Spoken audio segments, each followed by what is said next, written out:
Hello and welcome to my presentation about successful classroom management and behavior management skills.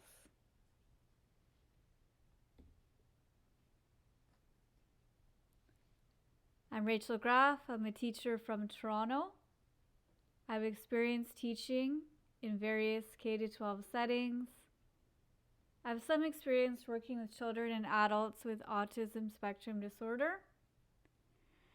This research is of particular interest to me because integrating students with ASD is part of the work that everyday classroom teachers do.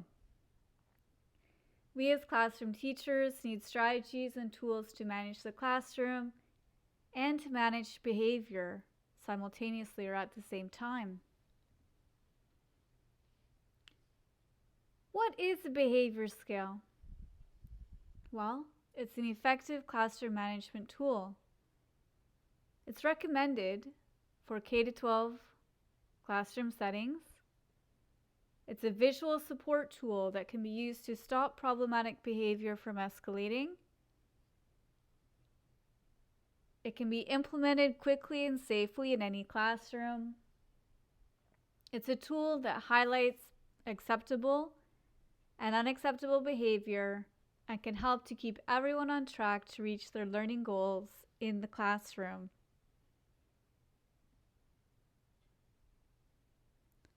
Here is an example of a behavior scale from the Geneva Center for Autism. The Geneva Center has many different examples of behavior management scales on their website. This is one particularly effective example because it shows a stoplight and then cues and symbols for behavior for each level of the chart. My research question is, can behavior scales be used by teachers to de-escalate problematic behavior in the K-12 classroom?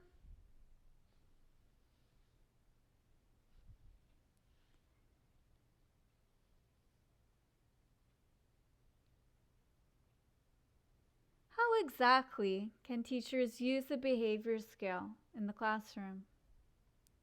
They're used to help students recognize different levels of stress.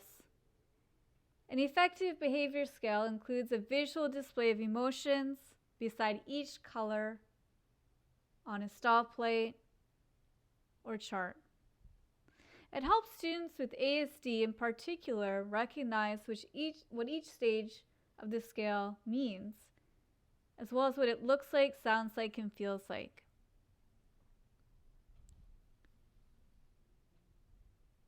When a student is displaying an action which should not be taking place in class, the teacher can point to the red stoplight on the behavior scale to indicate that the student should stop.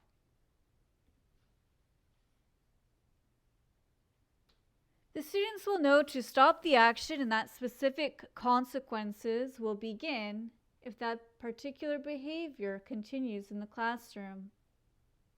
When a student is on task and showing good behavior, the teacher can point to the green light and add to a student's rewards chart or use positive reinforcement.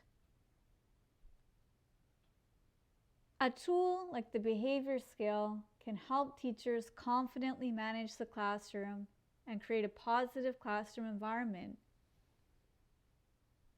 This helps everyone to achieve their learning goals. I cited several different sources in my research. One particular group of authors, including Meaden, Ostrowski, Triplett, Mishna, and Fetting, from an article in the year 2011, they found that visually representing classroom expectations can help children learn what behavior is acceptable and what consequences are likely to follow certain behaviors.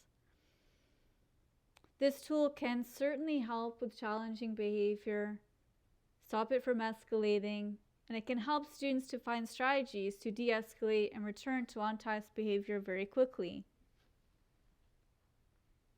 This tool will also help students who are struggling to follow instructions or when they are misreading nonverbal interactions. It's especially helpful when integrating students with ASD in a K-12 classroom setting. The tool is especially effective when combined with a looks like, sounds like, feels like chart. And this gives students specific instructions for each color of the behavior scale.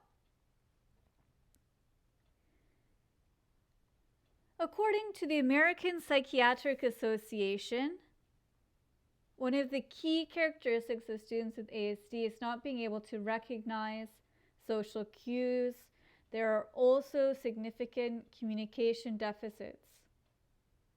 The stoplight behavior scale will help with misreading nonverbal interactions. When you combine this type of scale with a looks like, sounds like, feels like chart, it will be especially effective in the classroom because it provides concrete strategies to use in the classroom. Here's an example of a stoplight behavior scale combined with a looks like, sounds like, feels like chart. You see a visual stoplight as well as emojis or emoticons, which show how each stage of the scale is supposed to feel. It directly shows what it looks like and sounds like, and then strategies that can be implemented are listed.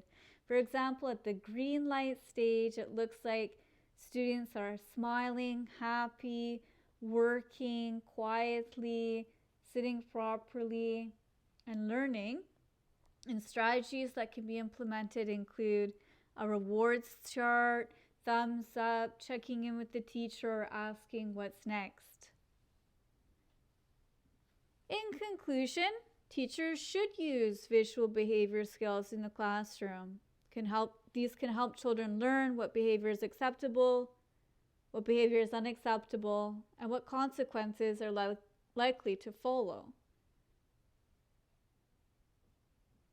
This scale can help challenging behaviors from escalating and can help students to find strategies to de-escalate and return to on-task behavior quickly.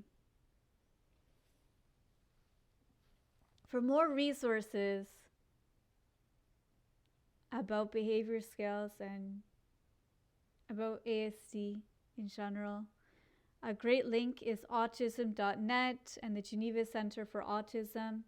Other works cited here were consulted in my research paper as I read through them and cited these sources. Thank you for listening to my presentation.